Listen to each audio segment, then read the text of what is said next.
There's a kid from Korea who came to Spain at age 10 with nothing but a dream. Today, he's made history. But the road to that history, it went through hell. Lee Kang-in, 23 years old, 2 Champions League trophies, the most UCL medals any Asian player has ever won. But this isn't just a stat story, it's a redemption story. He started at Valencia's academy and shattered records, became the youngest non-Spanish player in La Liga, won the Copa del Rey. The kid was a number 10, a creator, a visionary.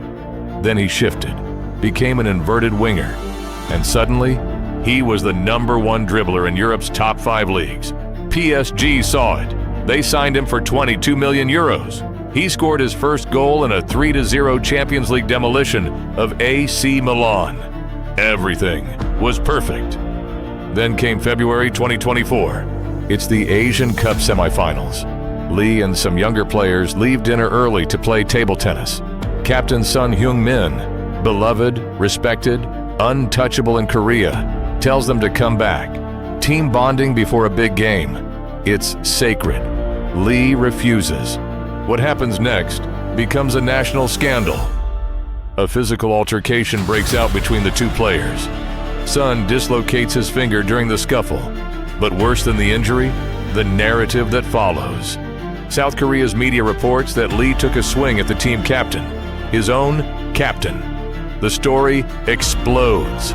Korean journalists label him a traitor, a disrespectful kid, mutinous, ungrateful. Advertisers drop him. Fans flood companies' social media demanding boycotts. He's not just losing games, he's losing everything. But in Paris, Neymar sees something different.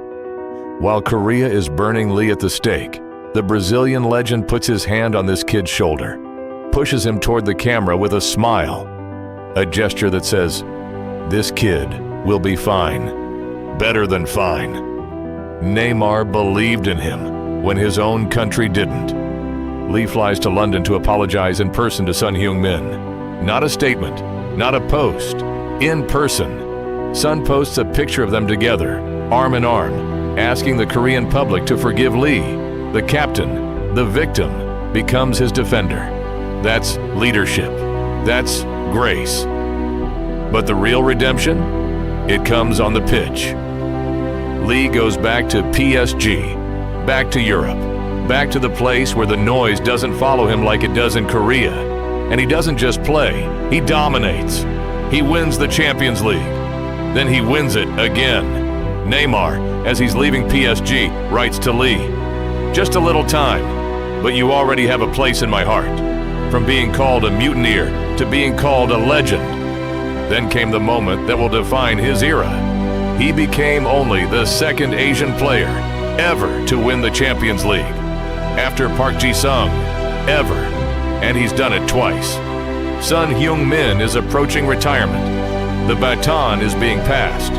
From Cha Bum-kun to Park Ji-sung to Son Heung-Min. Now, Lee Kang-in. But unlike the others, Lee had to earn it twice.